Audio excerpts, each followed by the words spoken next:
Tonight we have Art Kunkin. He is an alchemist, has been a practicing alchemist for 20 years. He completed the 7-year course of Frater Albertus, who was the author of Alchemist Handbook. He is diligently working on longevity in his alchemical processes. He is working also on the stone, has a wealth of information for us tonight. He was the person who was president of the Philosophical Research Society after Manly P. Hall died. He has taught from the Secret Teachings of All Ages, which I think most of you are familiar with, and also does a course on the Tibetan Book of the Bed, of the Dead Bed. Please welcome Art Kunkin.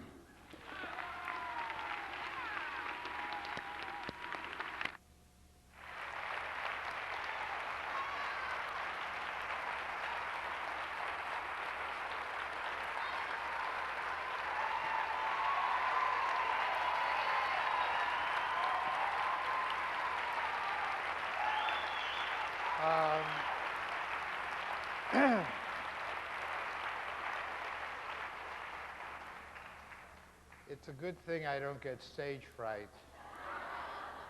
I was told that there'd be a class this size, but talking about it is one thing and seeing it is something else. And I really would like to be able to communicate to each and every one of you, and I don't know how I'm going to do that. I don't know how I'm going to meet your needs. And what I will do, I think, we have a long session ahead of us, is break it up into little pieces, and I'll give some principles of this subject and then have some questions. And I have a lot of slides and some video and overhead projections so that you can not only hear these things but see them and hopefully assimilate them.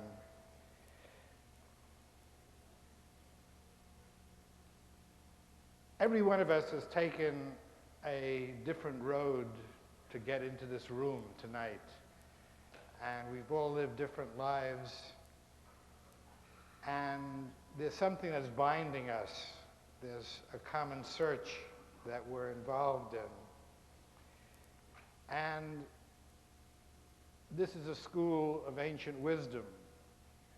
And this morning, flying up here, I had printed out some of the articles from the website of the Ramtha School of Enlightenment and read them over again, and was very impressed with the purpose for which you're coming here. And I feel that what I have to say is very meaningful. My experience is that alchemy is the central discipline of the ancient schools of wisdom. And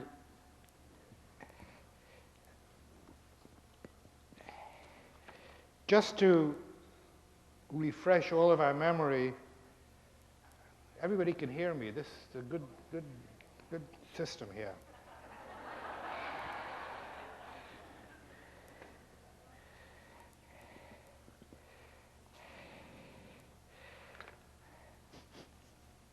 On the Alchemy website, there's a statement from Ramtha in which he says,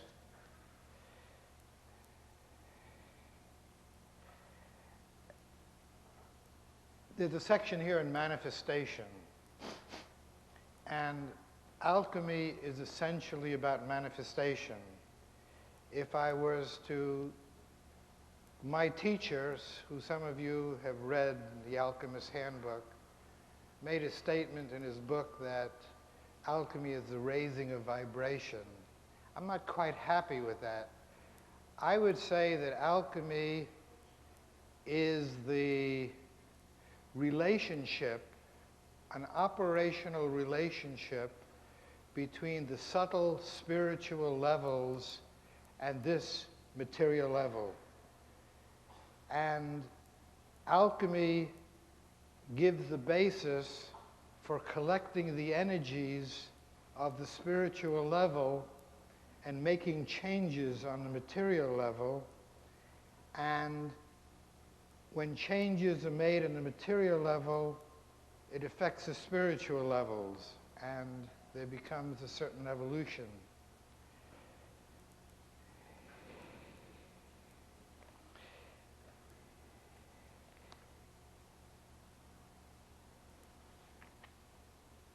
So alchemy is about manifestation.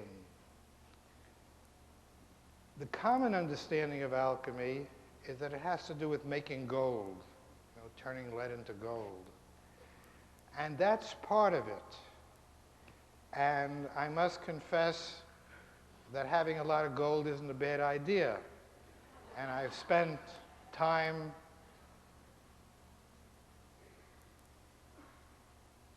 with the electrolysis of lead and the working with black sands and seeking to make gold and going prospecting. And there's nothing wrong with that. And a lot of people have gotten into alchemy out of this lure that you can make gold. My own interest has been something different. My own interest has been to live for a couple of 100 years at least.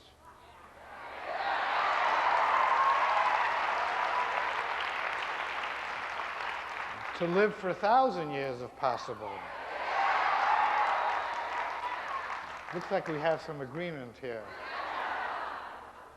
And what I'm going to talk to you about tonight is a way of realizing that dream and of certain steps to be taken, because alchemy is a very practical subject.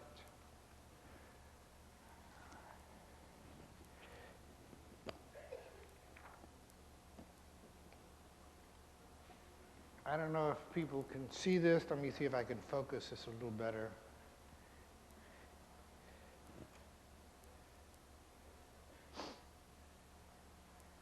Okay, so alchemy has 3 goals. Normally, alchemy is considered to have 2 goals. We'll speak about this third one in a moment. Transmutation of metals. Being able to take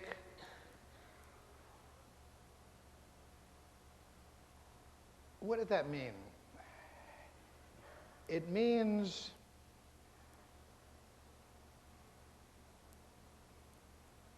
according to alchemy, everything is alive, and everything has the possibility of evolution.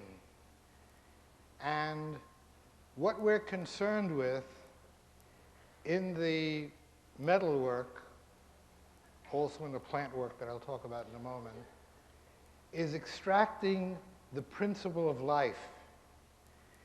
And if we can succeed in doing that, and the notion is that in the metal mineral kingdom, it's the least specialized of the kingdom. It's less specialized in the plant kingdom, less specialized than the animal kingdom.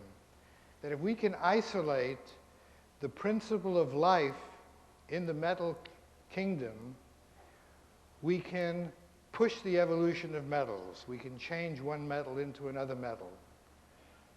The object of that is to prove that you have this principle of life.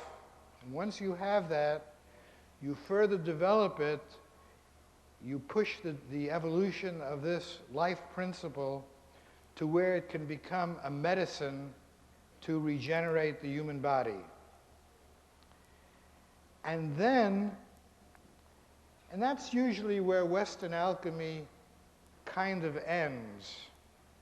But Madame Blavatsky, who brought a lot of knowledge of Eastern alchemy into the West, spoke about that the knowledge of the relationships between the subtle levels and the material level would allow us to not only have physical immortality, but to be able to consciously reincarnate or to leave this realm and move on to another level. As I'll explain to you, in the ancient traditions, the concept of the soul, and I don't know if I'm going to be speaking against the dogma of the Ramtha school, but I'll present my opinion and we'll argue it out. According to the ancient wisdom, as I've come to know it, I don't want to jump ahead at this point, that the soul is something that's formed. The soul is something that's worked on. The soul is something that becomes more conscious, and as it becomes more conscious, it has more choice. And the processes that allow you to extract the principle of life from nature and allow you to apply that to your own physical body, then are applied to your soul and allows for the possibility of freedom and choice on that level. We'll return to these questions as we go along.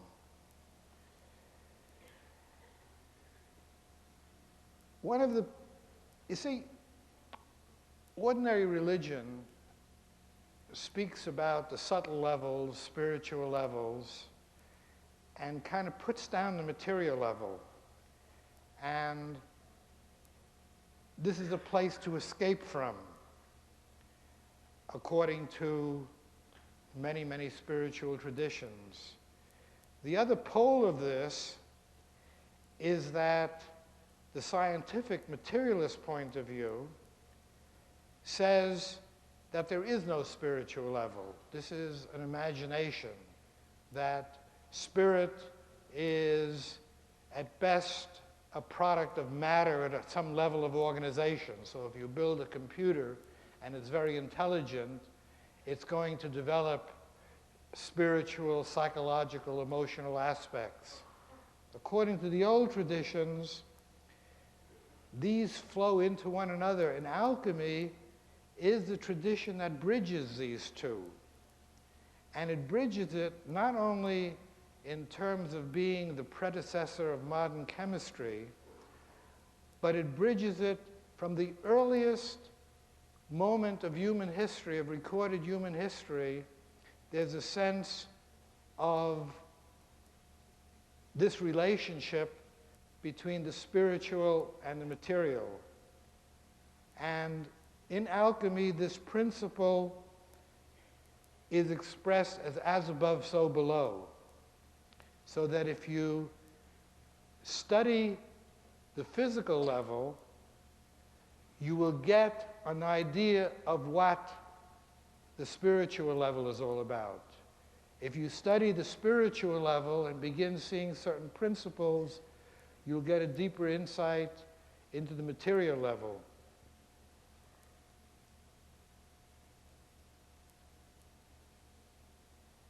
I just mentioned that alchemy is ordinarily considered as a precursor of modern chemistry because people look back at the 15th, 16th, 17th century and see that evolution. But as I mentioned, alchemy really appears at the very beginning of human history. I'd like to tell you the story, and perhaps some of you were here when Sitchin, Dr. Sitchin was here and spoke about some of his discoveries. The earliest recorded civilization that we have a knowledge of is the Sumerian. They have the first recorded language, kind of a hieroglyphic, like the Egyptian, but dissimilar. And according to the Sumerians,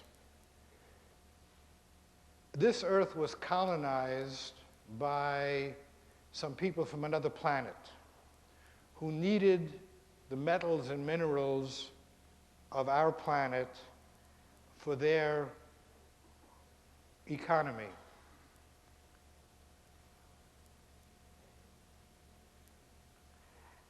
And these people came here, according to the Sumerian legends, according to their Bible, and they didn't want to really work in the mines. They didn't really want to dig up.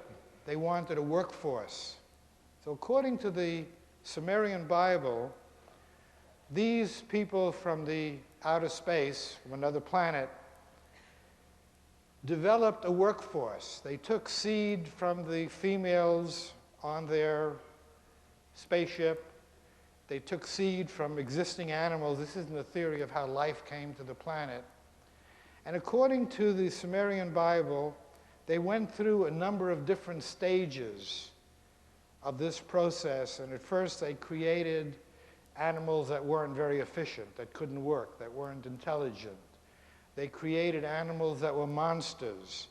They created animals that were intelligent but couldn't breed. They weren't self-reproducing. And finally, they created a workforce. And the next stage of the story is partially embraced in our own Bible, that the young men of the spaceship began fooling around with the young women of this new workforce. The elders didn't like it. They learned there was going to be a flood. They decided to let the flood destroy the workforce and start all over again. And when the flood actually took place, they realized that they had made a mistake, and they decided to save some and to let the new workforce flourish. A much more reasonable story than our Bible, which says that God changed his mind. The omnipotent, omniscient God decided to have a workforce, decided to have humans, and then decided to destroy them, and then changed his mind and decided to keep them. The Sumerian story is a lot more sensible because it's the functioning of a committee. It's a group of people getting together, and we know how groups of people can change their minds and realize, make mistakes, and have new votes, and so forth. And so the Sumerian story is very much like the biblical story of the flood, with this difference that these gods, these superior beings, were a committee and changed their minds. What Sitchin discovered, and he didn't really discover this, he was basing his popular writings, War of the Planets and Wars Between Gods and Men, on some research that was done by other people.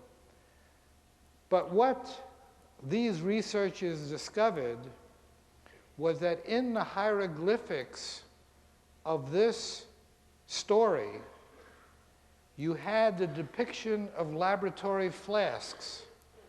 Now, laboratory flasks are designed in very special ways to carry the gases up in a certain way and to move the gases around.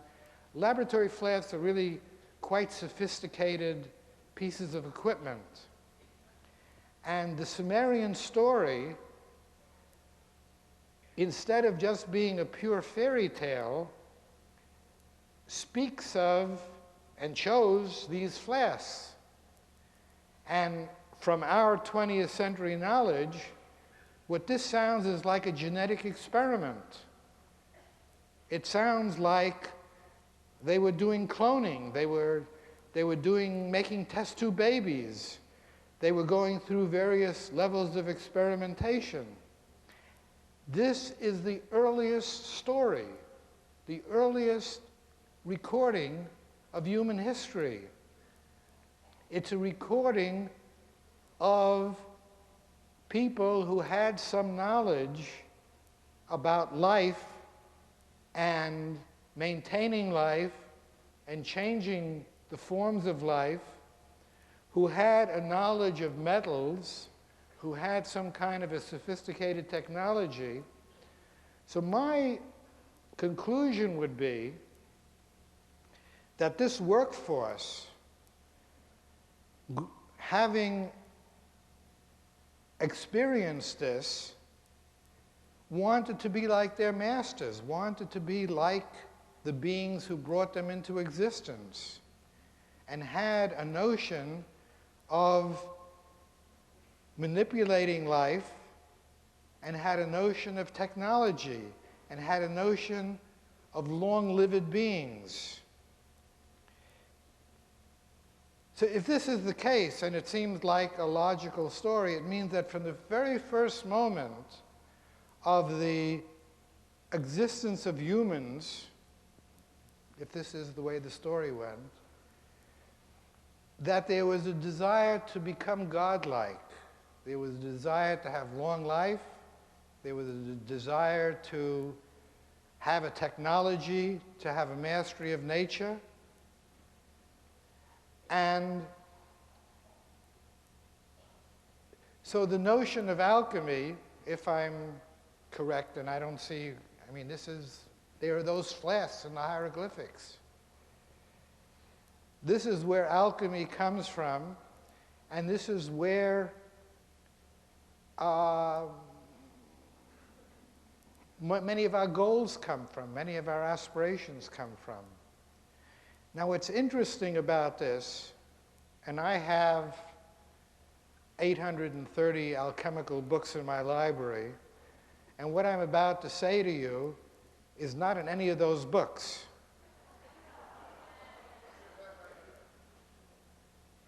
What I believe is that alchemy wasn't a precursor of chemistry, but alchemy was the precursor of biology, the precursor of biochemistry. And from the earliest moments of human history, there was this aspiration, and there was this sense that this could be done, that there were gods, and it was possible to become like them.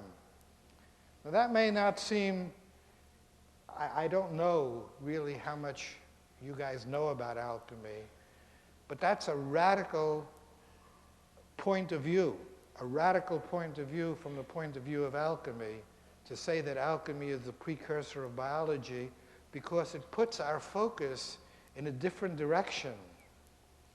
Instead of being concerned with making gold, we're concerned immediately with the problem of making and sustaining and transforming life.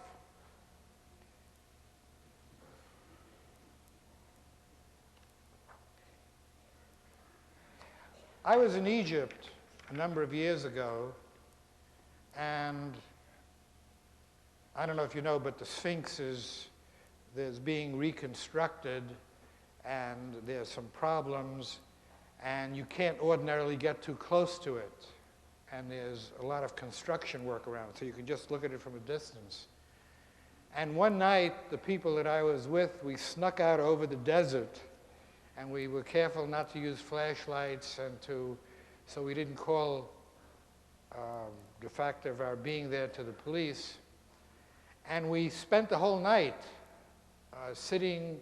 I was sitting right between the paws of the Sphinx, and looking up like 70 feet at this face, this human face on this animal body. And I came to the conclusion that the Sphinx was built because somebody had a memory of this. Somebody actually, in the racial memory, there was a sense of half animals, half humans, and that whoever had this strong sense wanted to transmit it to future generations, wanted to transmit it to us. And to my mind, that was another proof that alchemy goes back into the past and into the racial memory. From the very first moment of its appearance and of being written about, alchemy is presented as a science that operates according to certain laws. One of the first of these laws is as above, so below. Those of you who have a sense of modern science may recognize in this a version of what today is known as system theory. And that is that you have different levels. You have a cell in our body, and the cells come together and make organs. And the organs come together and make the individual. And the individual comes together and makes a community. And the community comes together and makes a city. And the city comes together and makes a nation. And the nations come together and form the global economy. In system theory, you have the idea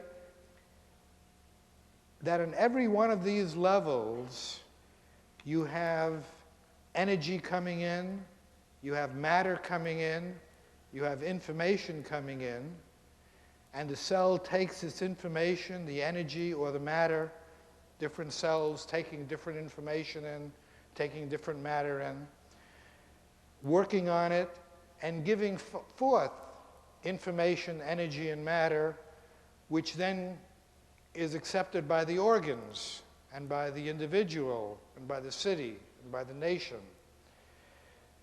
So the scientists who have worked this out on the human level they've actually worked out that there's 19 different ways that this information, energy, and matter can be combined. And then the next level, there are 19 levels in which information, energy, and matter can be combined. And so if you want to know something about the whole body, you can put a cell under the microscope and examine those transformations and those movements. In the spiritual movement, we extend this to include the levels that the scientist doesn't accept. And I'd just like to say a word about that. Every scientist and every person in this room has to acknowledge that we have emotions and we have mind, and we have mental qualities.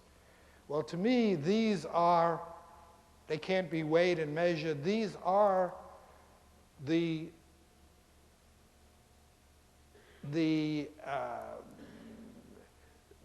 physical manifestation of the spiritual level. Our emotions indicates that we have a spiritual body which has these feelings. Our mind indicates that we have a mental body. Now this, as I go along in this is going to be very important. And because some of the oldest traditions speak about these not only as centers, as something that comes out of matter, they speak of them as actual bodies. So that when we meet one another and we see the way our particular emotions are constructed, we can then begin to predict how a person is going to respond. And we view them, the emotions, as a body that moves and responds and lives and acts and so forth. This is going to be important later on when we come to some of the other aspects of alchemy. So, what? I'm sorry. There are so many people in this room, but thank you, Greg. Really, thank you very, very much.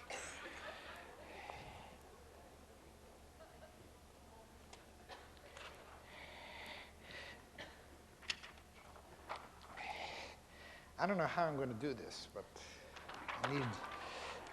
my eyes are not set in the right way.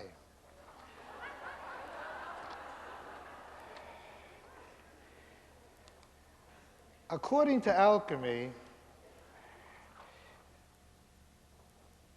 there are three principles to be found in a living body, whether it's a plant, whether it's an animal, and even in the case of metals.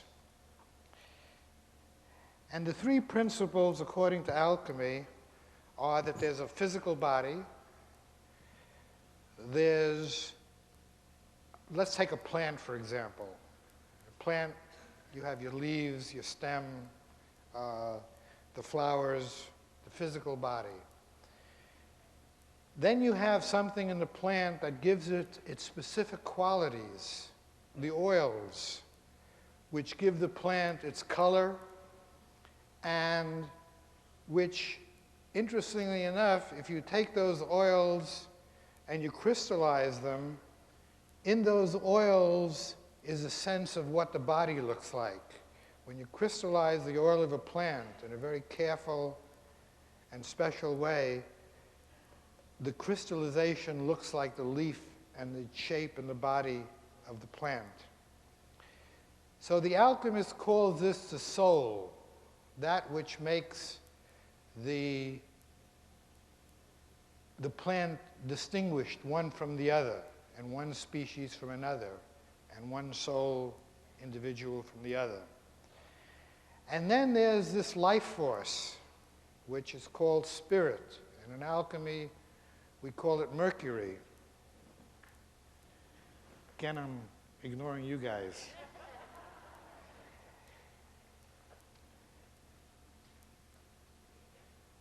Now, in alchemy, the notion is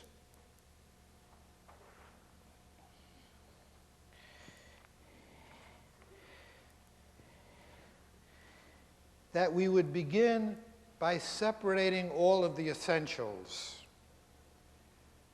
Now, let me make clear, let's say we make a cup of tea, and we take this tea bag, which has the body of the plant in it, and has the soul of the plant in it, the oils, and we put this tea bag in water. And the water extracts out the oils of the plant, extracts out the soul. And we can see this by the appearance of the color in the new liquid.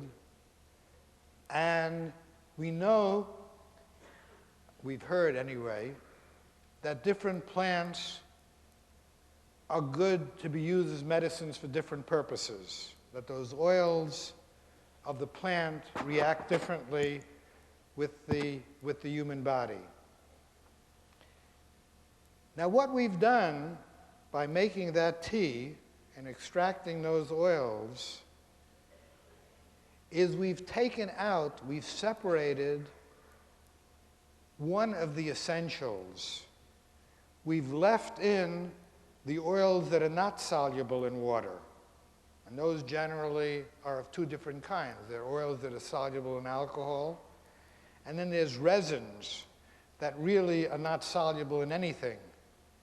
So when we make a cup of tea, we're essentially getting out the water-soluble oils and leaving in the more fixed oils, the resinous oils, the alcohol-soluble oils.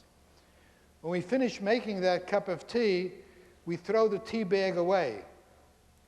And we're throwing away one of the essentials of the plant. We're throwing away its body.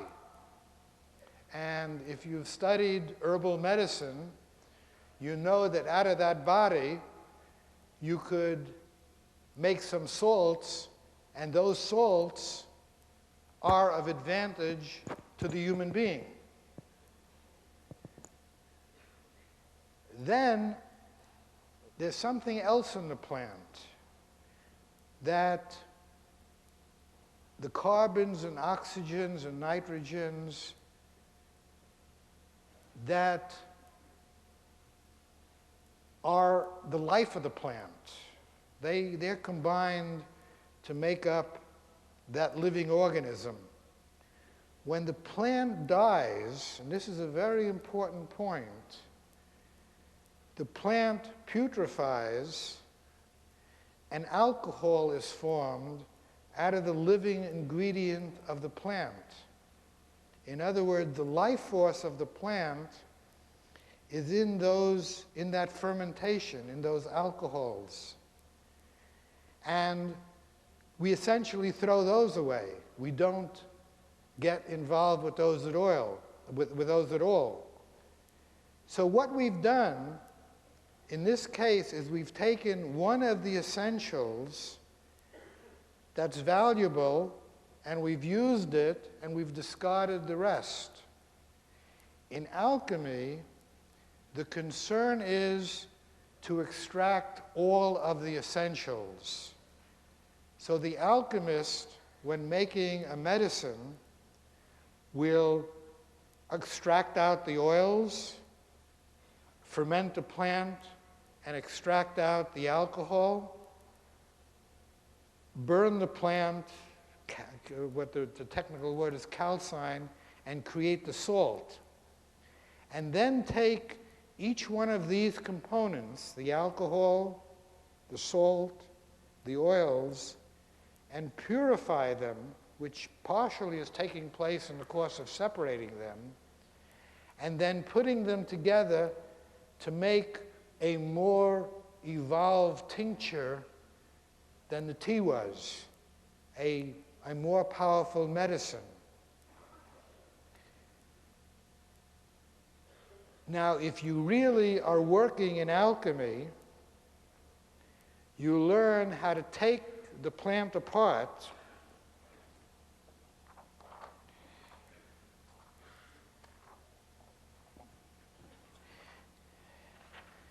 you learn how to purify the components, and you learn how to put them together so that they're a living substance. It would be equivalent when we take grain and we make a loaf of bread. The bread has some essentials that our body can use, but you can't take the bread, a slice of bread, and plant it and have it grow new grain. What alchemy is concerned with ultimately is to separate out all the essentials, purify the essentials, and put them back together to retain a living creature. And the details of this are how alchemy works to manifest from the spiritual levels into the physical level, to make living medicines, medicines which are not simply collections of chemicals and not simply collections of partial chemicals. Now, obviously, this is a much more laborious procedure than the normal way of making a tincture, which is to put a plant into alcohol and let it get colored, and the alcohol is there representing it. It's not the alcohol from that particular plant, but it's the alcohol from something in the plant kingdom, so it has some virtue, and is colored, the oil has colored it somewhat, and this becomes the normal medicine. The alchemical way of preparing medicines is more complicated, more costly, and therefore you can't go down to your corner drugstore and buy these things. And what I'm going to do is give you some instruction about how you can do this yourself.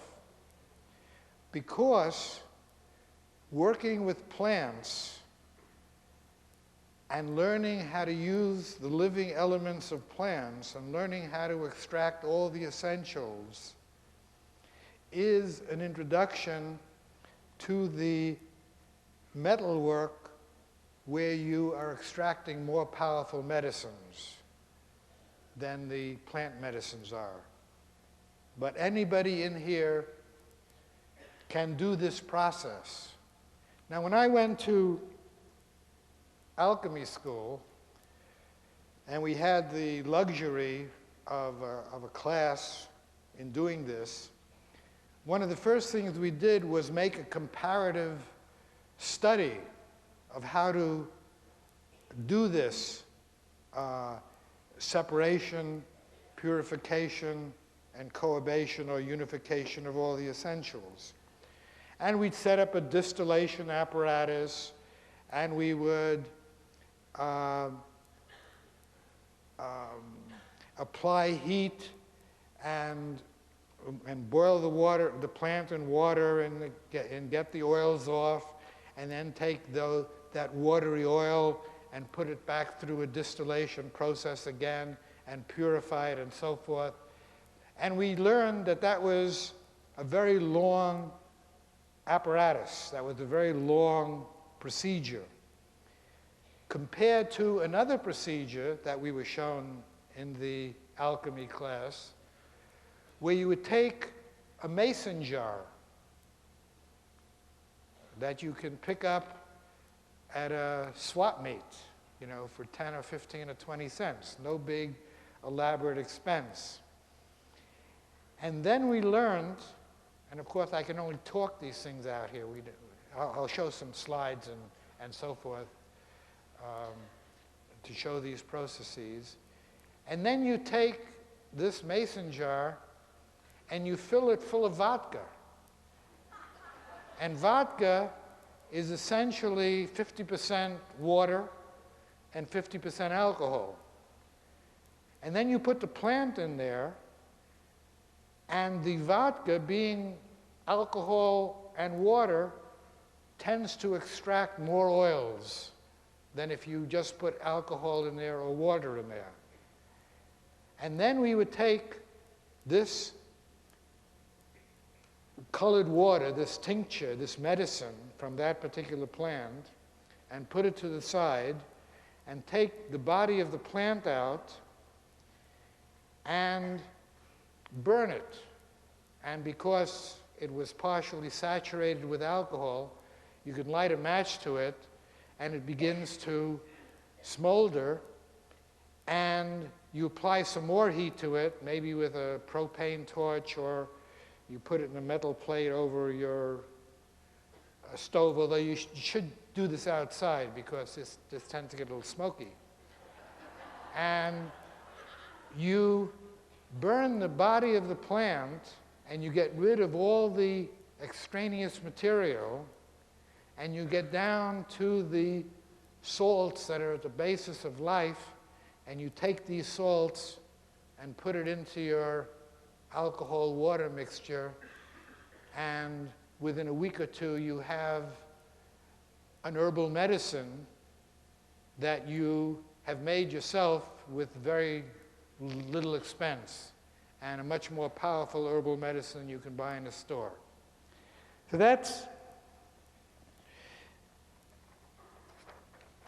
that's another principle of alchemy.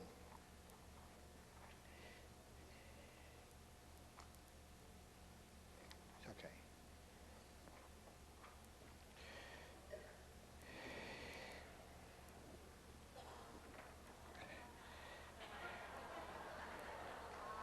Another principle of alchemy, that if you meditate with the plant, if you think about the plant, if you honor it as a life force, if you have the capacity in you to do that, then you get different results. So this is another area in which alchemy is unlike modern science. It's saying that the alchemist should purify himself or herself in order to carry on these processes.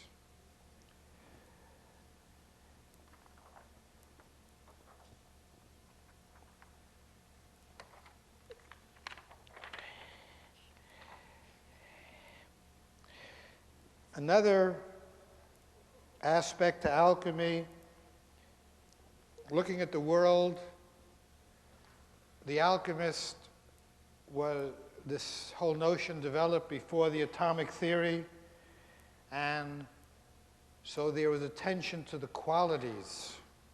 There was attention to the quality of heat, fire, to the quality of wetness, water, to the quality of air, to the quality, the solidity of earth.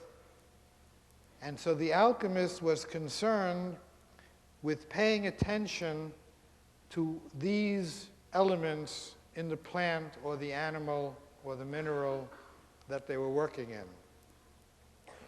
with.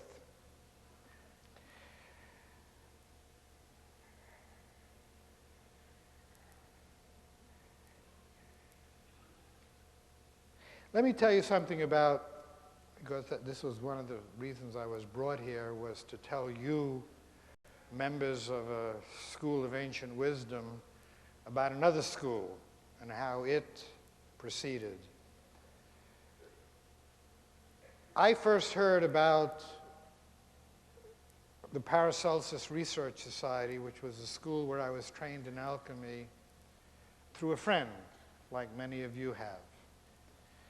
And I was teaching a meditation that I hope to talk to you about it on succeeding evenings. A meditation I learned from the Tibetans, which wasn't simply sitting and feeling good and getting into spacing out, but consisted of relaxing the physical, which most meditational systems are involved with, and then of finding the switch for the emotions, and through certain visualizations, and to locate the emotions and to kind of shut them off, and to take the mind and to turn the mind on. And then with the mind turned on, to do certain mental exercises. And then we would shut off the mind, shut off the body, turn on the emotions, do emotional exercises. This is quite different than most schools where you go and if you're an emotional person and you've used the emotions in order to develop yourself, you go and you find an emotional teacher. You find somebody who's smiling and has flowers and incense and speaks loving words and so forth. If you're a mental person, you tend to go to a mental teacher, somebody who can articulate very well. If you're a physical person, you tend to go to a hatha yoga teacher and get Air Force exercises, because that makes you feel good. And that's what you've used in your life. You've used your body or your emotions or your mind. And this is the situation of the normal human being, to have this separation of the components. And eventually in these schools, if a school is a really good school, they'll send you off to another teacher. An emotional teacher will say, I've taught you all I can teach you for this moment. Go to the mental teacher. And that doesn't seem, you don't want to learn that kind of stuff. So you resist and balk. But if you actually go there and you learn something new and you can do some new things, then you've really developed. So one of the aspects of spiritual work, of consciousness development, is to develop all of your principles, all of your essentials. Another alchemical principle. So a young plumber joined this meditation school, and after a couple of months he came to me and he said, "You're teaching alchemy." And I said, "What do you mean? Alchemy, lead into gold, pre-chemistry? I don't understand what you mean." He said, "This is what an alchemist does in the laboratory with plants or minerals to make medicines to regenerate the body." And he said, "I'm learning from a school in Salt Lake City, and I go there once a year for a 2 weeks residency, and they give me enough homework for the rest of the year." It kind of sounds like this school. And I think you should go, because you're teaching the spiritual part of the work, and you should learn the laboratory part of the work, because that's when you learn both the spiritual and the laboratory material sides of the work, then you can manifest, then you can move from one dimension to the other dimension. So I wrote away to this teacher in Salt Lake, a man named Frater Albertus, and I understand his book, The Alchemist Handbook, is in the Ramtha bookstore. And I didn't hear from them for a year. And I learned that the teacher selected his students astrologically. And so the year came along, and I finally get a letter. You can come and spend 2 weeks with me in February 1980. And I went, and I didn't know what I was getting into, so I packed a whole bunch of books so I'd have a vacation and reading, and if I got bored. I never opened up the books, because I wound up working 16 hours a day. I was working in the laboratory, I was in the library, and in the first 2-week period, they taught us this procedure for making herbal medicines. That was a third of the work. A third of the work was astrology. A third of the work was Kabbalah, because the old alchemical texts are written in astrological and Kabbalistic code. And astrology and Kabbalah are the ancient ways of understanding the lawful operation of the universe, the way different dimensions affect dimensions below, the way the lower elements affect the upper elements. And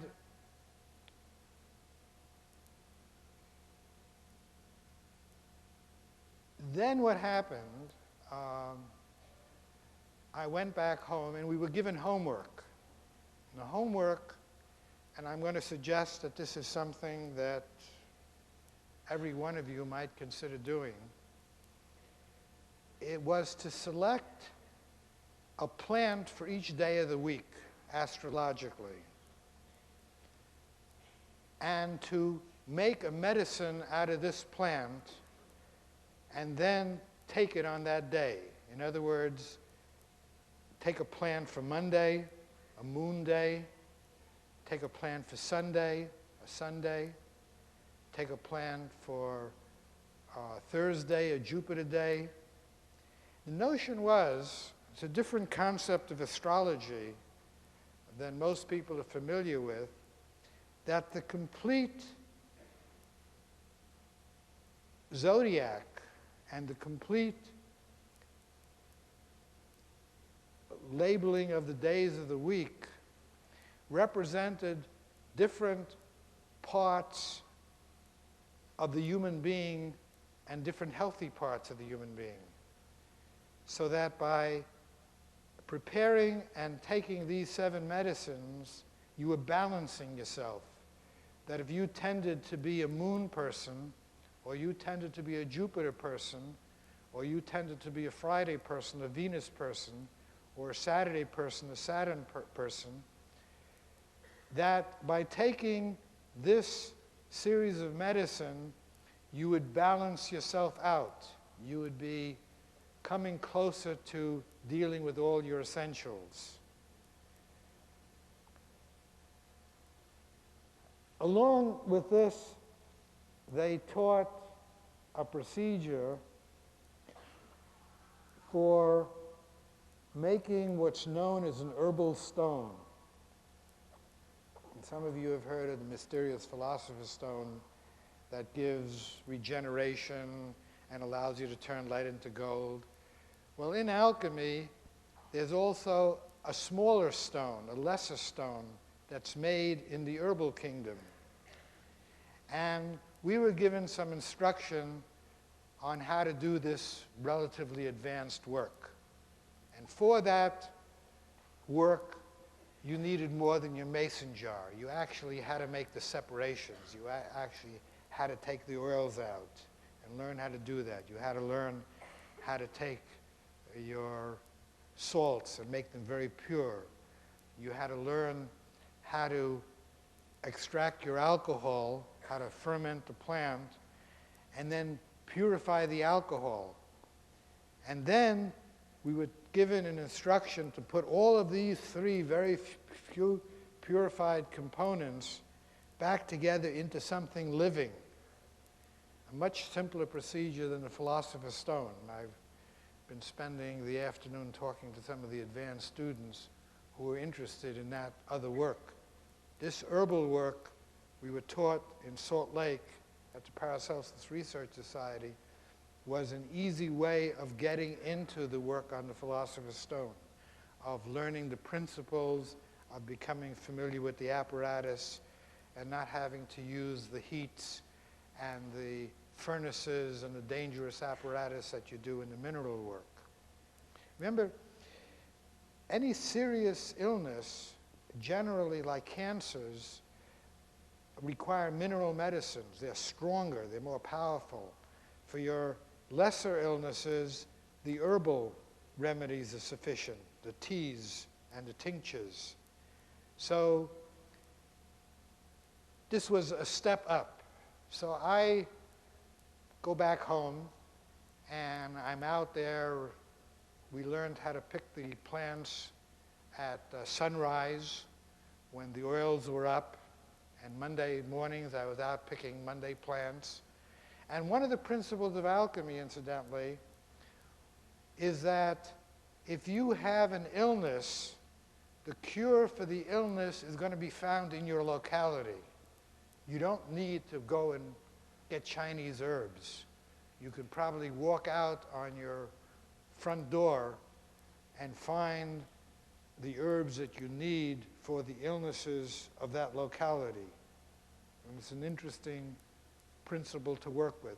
Later on, I'm going to, in later sessions, I'm speaking tomorrow night and Friday night, I'm going to bring some handouts in and tell you what the Monday herbs are and Tuesday herbs and Wednesday herbs. I'll briefly show them to you, just so we get some idea here. I'm kind of doing this free form as it comes along. I'm not really working out of notes. I'm just...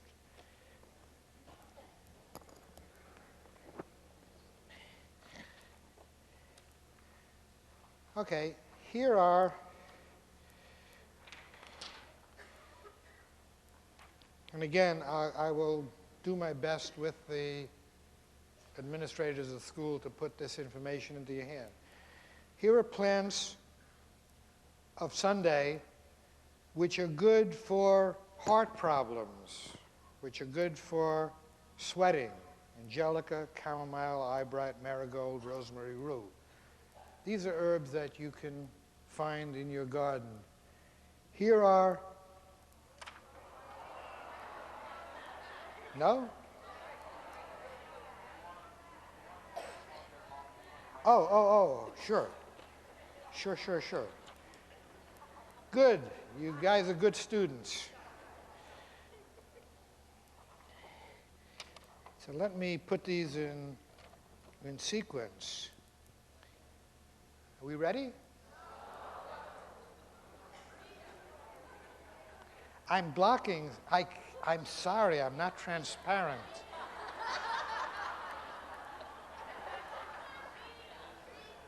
What? Oh, angelica, chamomile, eyebright, marigold, rosemary, rue.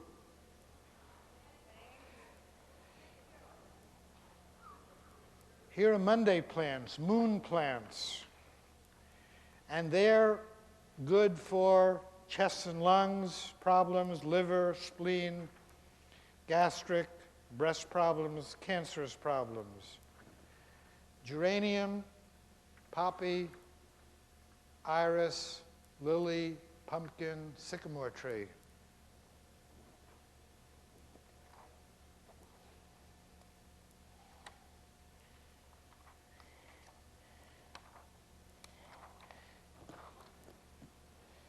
Oh, I'm missing a day. Okay. It's got to be here. Got to be here. Here we go.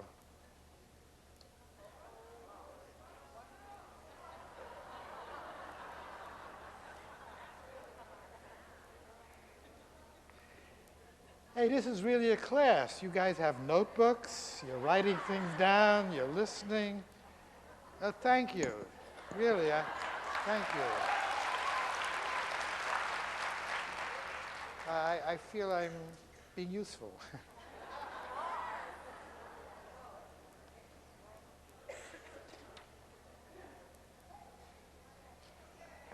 All right? Okay.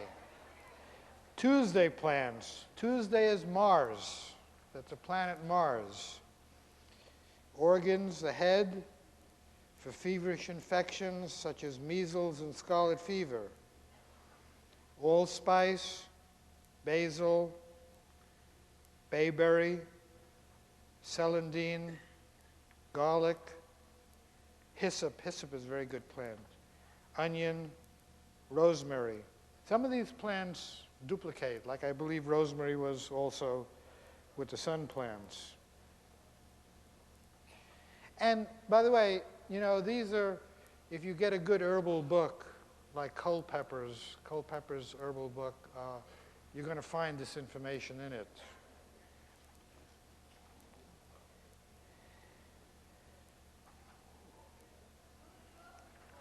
What?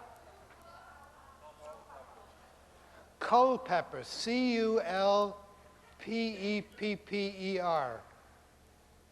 Any good herbal book will give you this information. Yes? Okay. Mercury plants, Wednesdays. Muscles, nerves, arms, hands, problems with smell.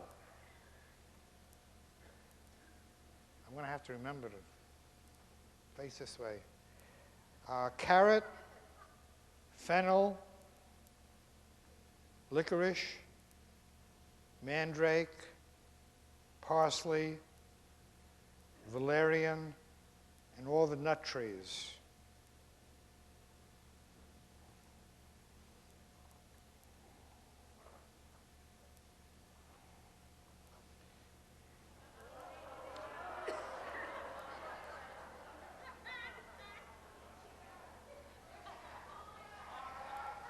How am I going to get to know all of you as individuals? How is this going to happen? Is it going to happen?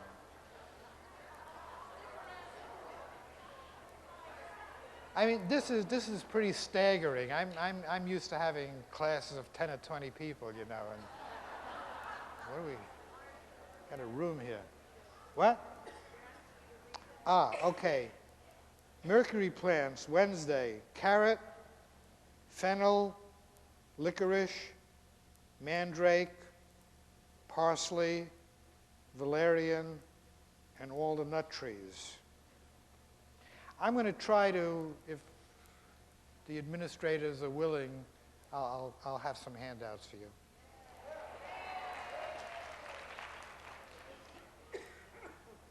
Thursday is the day of Jupiter, and these are plants that deal with hips, buttocks, thighs, anger and nervous disorders, lungs, liver. And these plants include apple, apricot, balm, sometimes known as lemon balm, dandelion, hyssop, jasmine, myrrh. Myrrh's one of my favorites. Rose, sage, tomato. I think Jupiter plants, you know, there's more significance. I think Jupiter plants have to do with making money and having that kind of solid economic foundation. So,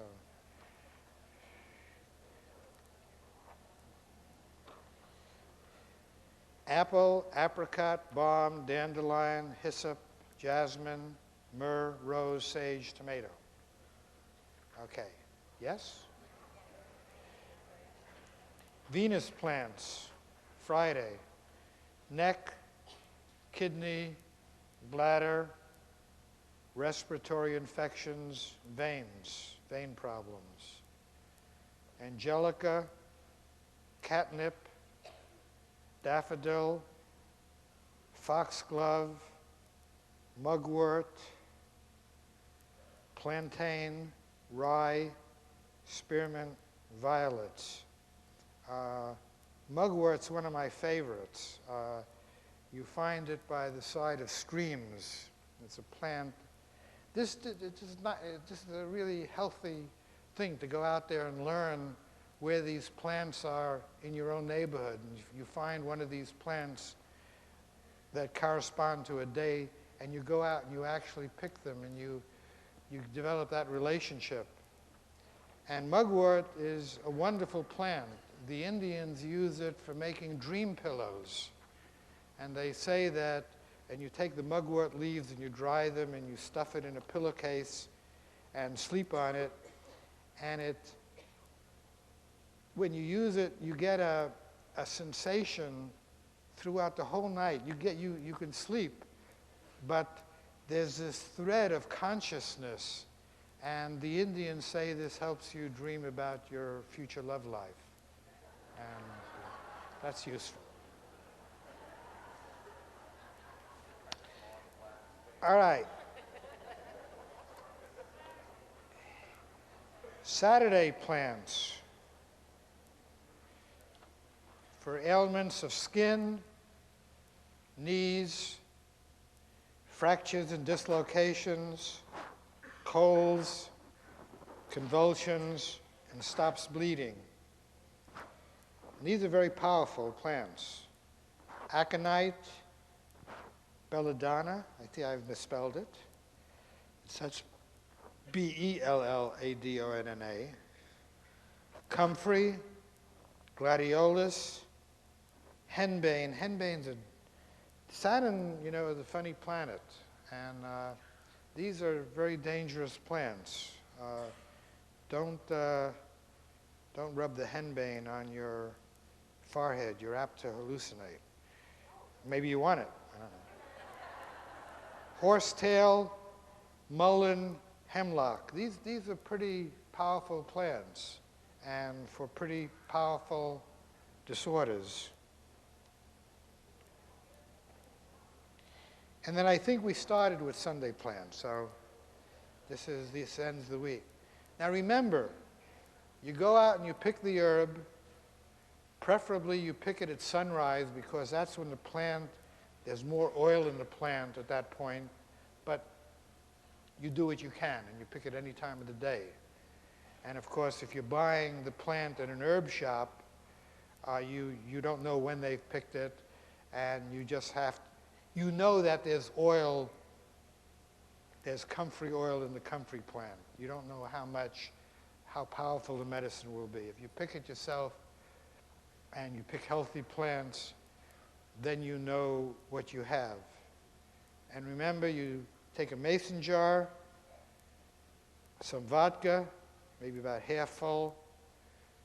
You soak the plant. The water extracts the water oils. The alcohol extracts the alcohol oils. You take this, I really didn't give a thorough instruction. You take this and put it by a water heater, some warm place, and let it sit for 2 weeks until the color becomes very rich. Then you take the herb out, you burn it, you put a match to it, and you put that back in. And then you take a few drops of this a day. You take a few drops of this on Monday plants on Monday, Tuesday plants on Tuesday, and so forth, and you are becoming alchemists. You are beginning to use the subtle energies of the life around you to add to your life.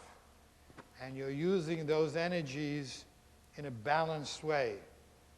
And you're using those energies in a complete way, taking all the essentials out of the plant.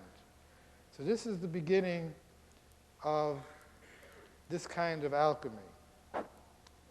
Then, going back to, this is one of the things we learned in the first 2 weeks of the first class, the prima class.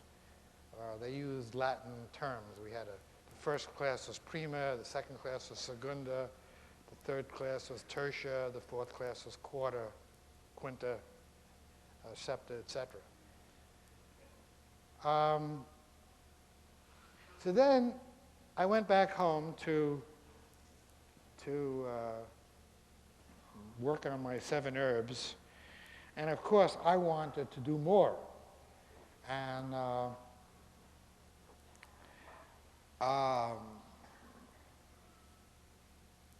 had read in a book called Biological Transmutations by Louis Cavran. I had read of an experiment that he did with some soil bacteria.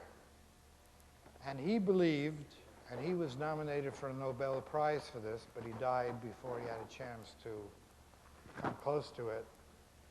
He believed that transmutations were happening with bacteria, that bacteria, when they took things in, would actually change them.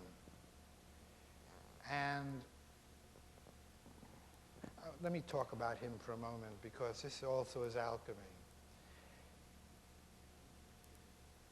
At the time of the American Revolution, there were some observations made that if you took chickens who normally would get calcium in their food and use that calcium to build the eggshell, that if you took chickens and you deprived them of calcium, that the eggshells would become weak for a couple of weeks, and then they'd get strong again, as if the chickens were taking something else in their environment and transmuting them. In other words, Cavran was saying, and the people who made these observations at the time of the American Revolution, the 1770s, were saying that the chicken bodies were alchemical laboratories, that they weren't just simply taking chemicals in and using them, but they were taking chemicals in and changing them as required. So Cavran knew of this experiment, and he knew of another experiment where plants were deprived of essential minerals needed for their metabolism, and the plants would somehow, when you analyze them afterwards, would have these minerals, although they weren't getting them from the soil. And the conventional wisdom was that somehow the chickens were sneaking calcium in from someplace, maybe through the air, and the plants were getting the minerals they needed through the air, and that these experiments were not very controlled. So Cavran, who was a government scientist in France, took a large population of chickens, and the vegetarians among you are not going to like this, and he fed a group of them calcium, and then another group he fed silica, and then he had another control group that would eat whatever. And then at the end of the experiment, he would chop them all up, and he discovered that even the plants, the chickens that had eaten silica, still had lots of calcium in their bodies. So this was, to Cavran, a notion that the animal bodies, the chicken body, was an alchemical laboratory and was changing the elements. A radical notion in science, because science says the elements are fixed. You can't move the elements from one to another unless you apply a great deal of energy and knock out a proton and you interfere with the nucleus of the atom, and then you can change silica into calcium. But this was low energy in the body of the chicken, and this was low energy in the body of the plants. So according to modern theory, modern scientific theory, these transmutations couldn't happen, and yet they were. So Cavran, in this book that he wrote, showed a Petri dish in which he had put some soil bacteria in, and he put, and these soil bacteria needed iron for their metabolism. That was part of their food. And he put them into a culture that didn't have any iron, and he fed them manganese. And somehow these little soil bacteria, you would see streaks of iron, and you could take them in chemically. So this looked like a very interesting alchemical experiment. And so I live in Los Angeles, and I went down to UCLA, and I was poking around in mud puddles and found some of the soil bacteria and looked at it under the microscope and pure cultured it. And I taught myself to do this, and then I fed it manganese. And sure enough, I got iron. I'm excited. I've done my first alchemical experiment. I have seen something that modern science says can't happen. So I picked myself up and moved to Salt Lake and spent the next 4 years working with this teacher there. And I don't want to go. And then, just let me give you some sense. In the 4-year period, I took the 7 years of classes, and a 2-week period, we worked with a metal called antimony, and we ground it up, and we took the ore and got the antimony crystals out of the ore and melted it and made antimony glass, and then made medicines out of the antimony. And another time we took eggshells and we made medicines out of eggshells. And another time we took eggs and we made oil of egg. And we did various things during and I'll show you, when we come to Thursday and Friday, I'll show you some video of some of the advanced work that we did there to give you an idea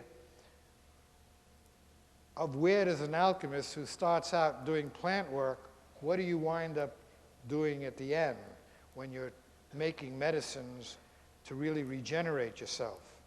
And it's just like anything else. You just go step by step, and you become more proficient, and you learn things that you didn't know before, and you become a healthier person, and you live longer. And this is what we're all about here.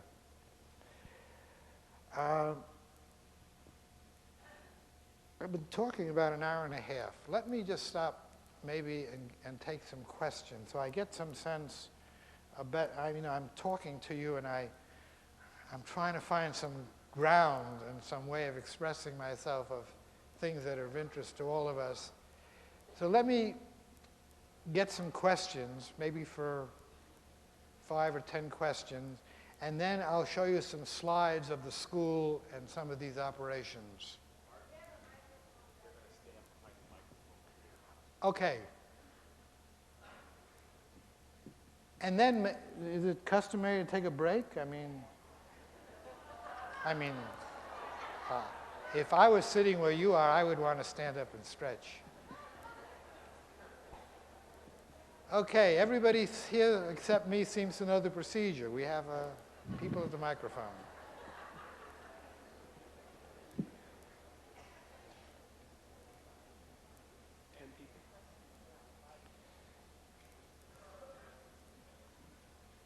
Can't hear you. Hi, Art. I've had how do I say this? I've used herbs a lot in my life, raising my children at home. And I've used teas and some tinctures. Could you speak a little clearer? Okay. Yeah, I can. I was reading this book, the handbook, and I just started it. But they were talking about wine being the best alcohol to distill to do this process of alchemy with the herbs. And cognac is made from grapes also. And I was wondering, at one point in there it said wine or brandy, and I was wondering about cognac because I've used that making violet tincture before and it's really great. So could you say something about cognac? What we generally do is to try to make it easier and cheaper and less expensive for the students. So yes, you could use these further distilled substances, but wine is just fine and you can take a bottle of wine and get the same amount of alcohol, more alcohol, for lesser cost. So look at it from that level. Okay, the same as if you were to use cognac. Let me Same tell you alcohol something content. about grapes, by the way, and why grapes are particularly important in alchemy. Many plants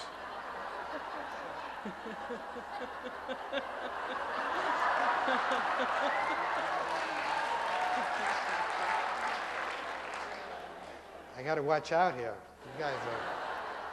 You guys are picking up all the innuendos and sexual references and so forth.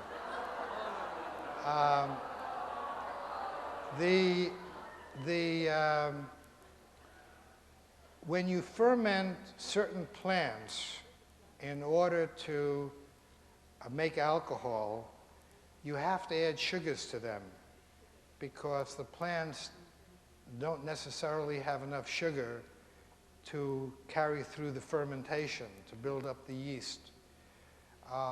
The grape tends to be the most balanced plant in that respect and has enough sugars. So that's why we start there. Yeah, I've made my own wine without adding sugar or yeast from grapes, and it's really great, yeah. Another question I had, I was really happy about this information right here. One of my questions coming tonight was, what was a really good herbal handbook that would assist me in alchemy, because the ones that I've used in the past are really geared toward home remedy teas and that kind of thing. But it seemed a little bit more serious, and even looking at your lists here, like Saturn's plants, which one would I use for convulsions of all those, or do all of them work, or is that simply a personal thing, or is that just what's ever in my yard? It's whatever's in your yard, and personal, and experimentation, et cetera, et cetera, et cetera.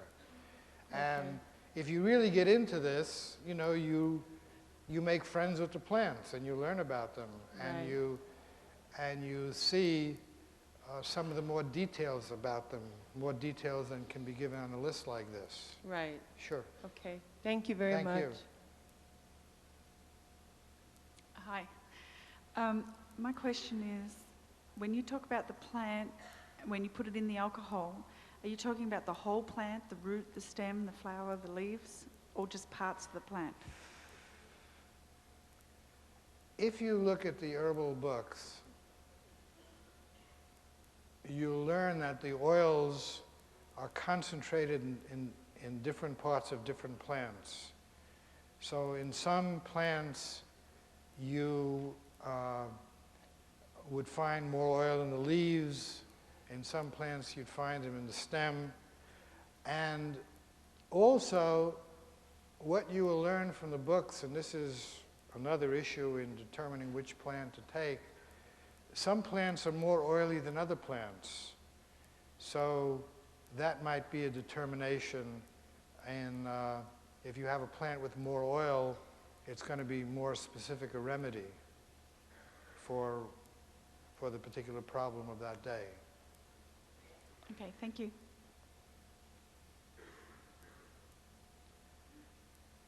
Thank you very much for your very interesting lecture. That was also my question. So which part of the plant? Thank you very much. My question, I guess, is a little similar to that. I'm assuming now that you're expecting us to go out and we're going to do a lot of homework about researching these plants. Because, like, I know a couple of these things are a little lethal, like the foxglove and the belladonna. Right?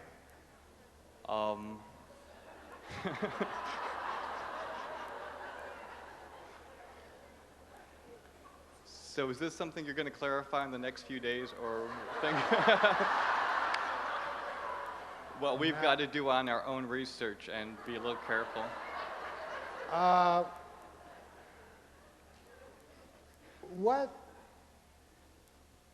Learning to identify plants, and it takes you out in the fresh air, you know, and there's lots of benefits that come from that alone. You learn it's not easy, because you take an herbal book and you get a picture of a plant, and it's very discouraging sometimes because it doesn't look like the plant that's growing, because the plant that's growing is at a different time of its cycle. It may be smaller, it may be larger, you know. Generally the shapes and so forth. So it's a learning process of becoming familiar with the nature around you. And it's very enjoyable. It takes you away from the TV set, you know, and puts you out in a healthier environment.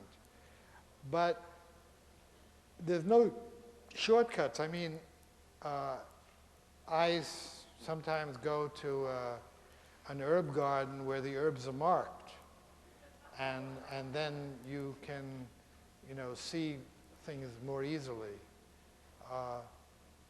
But I don't know how to, you know, answer you any more specifically. It's a learning process.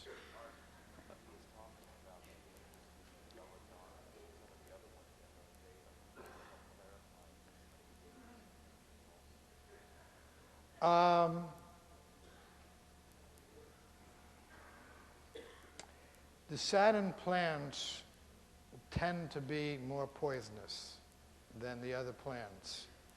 And what I would do is you know, adjust the dosage. Just take a drop or two. Just become familiar. But the idea of they're powerful medicines, and they do give the body a certain kind of balance. So I wouldn't ignore them. But, you know, read the herb books and become familiar. You know, if you're doing something dangerous to yourself, well, stop. Do something different. Don't walk out in the street against the red light. I've had friends of mine die like that. So just common sense. Common sense. Okay, a secondary item. As you were talking, I kept thinking of those little monks overseas making chartreuse in their little monastery. Was part of this part of alchemy originally? The chartreuse liqueur? The monks were often trained in, you know, herbal medicines, and witches were trained in herbal medicines. I mean, these are old traditions. The thing about these traditions in alchemy is that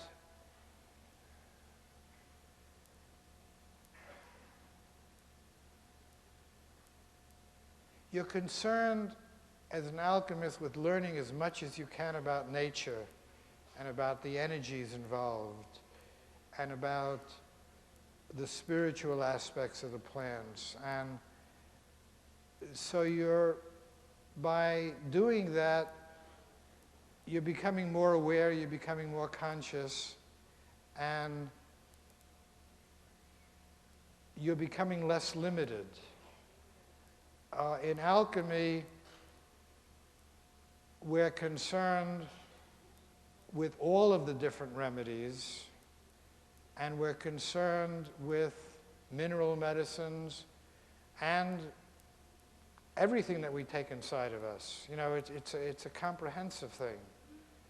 So yes, the monks were doing it.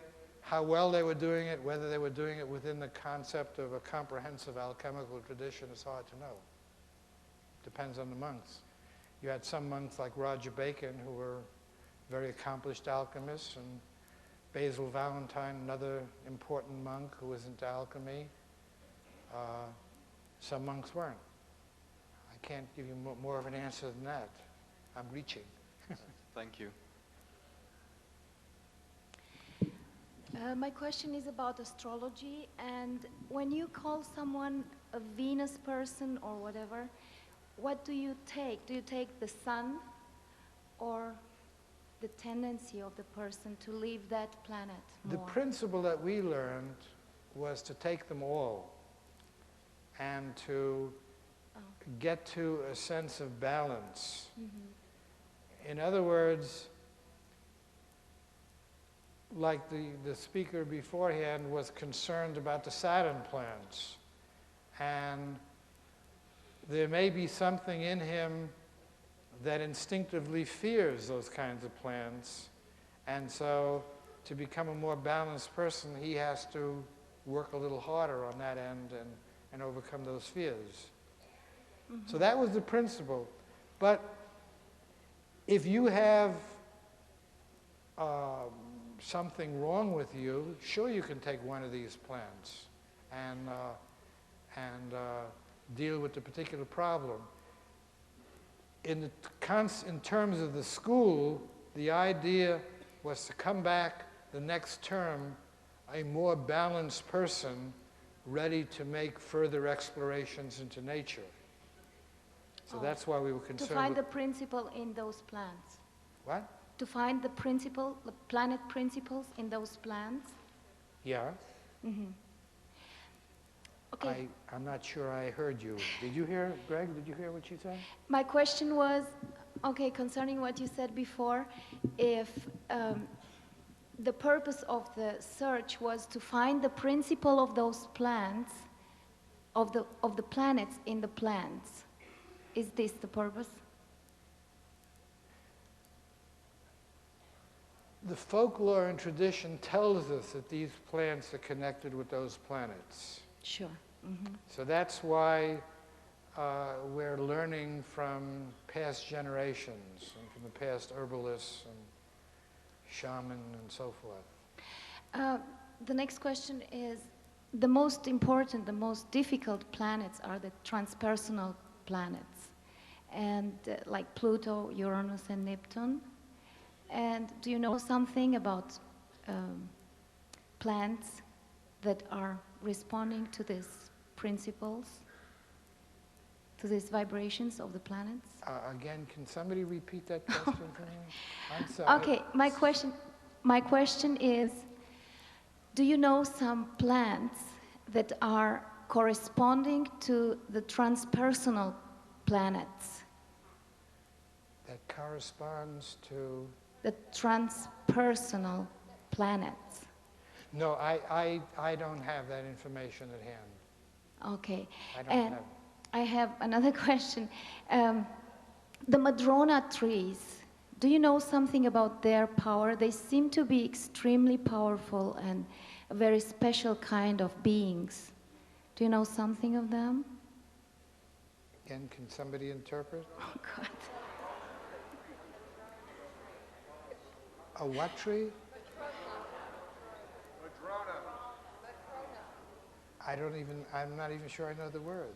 What Matrona?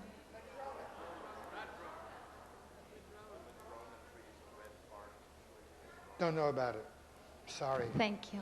Limited knowledge. Just for clarity's sake, Art, what I'm understanding you to say from the previous questions asked about, stand up here a little bit. There we go. About the selecting the right herb or plant to use. In my experience in my life, once I became aware that nature was conscious, I began to respond to nature as consciousness with my own consciousness, and so with the use of herbs and plants, I started to get a knowingness about which ones. So what you're saying is what I'm getting from you is that that's what we want to do, is apply spirit to this too, apply our intuition and knowingness as to what it is we want to do with those plants. So we don't really have a risk of poisoning ourselves if we come from that place of action. Right. And we use the knowledge that's in books, which is stored up, and we do it within our circumstances. Some plants we find on our stoops and some we don't. And, but you're becoming more tuned in. Right. Thank you. Let this be the last question. I think I am, yes. Hi, I came to learn to apply some of what you're teaching, and you said earlier you would pick the plant at sunrise, stick it in a mason jar, if I understood, half full with vodka and half full with water. No, the vodka is half water, half alcohol as it is. Okay. And then you put it by the water heater and let it sit for 2 weeks until the color turns rich. Now here's the part I didn't get. You take the herb out and you burn it. You stick a match to it. just in a pan or something. Then do you throw it back into the solution? You take the powder, and what you do is that's the salt. That's the purified body of the plant. And you get that as white as you can, and you put that back in.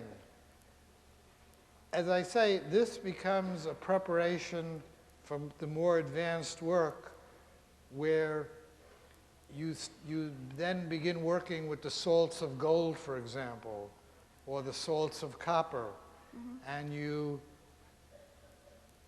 work with these more difficult substances that are medicines for different purposes. So this is all training. Okay, but then There's nothing you can really do wrong here. Okay. And you put it back in the solution and just drink some on the day that you And made then that you plan. have all of the essentials. What Okay. you have in there are the oils, the alcohol, the salt. You have the salt, sulfur, mercury of the alchemist. Okay, thank you.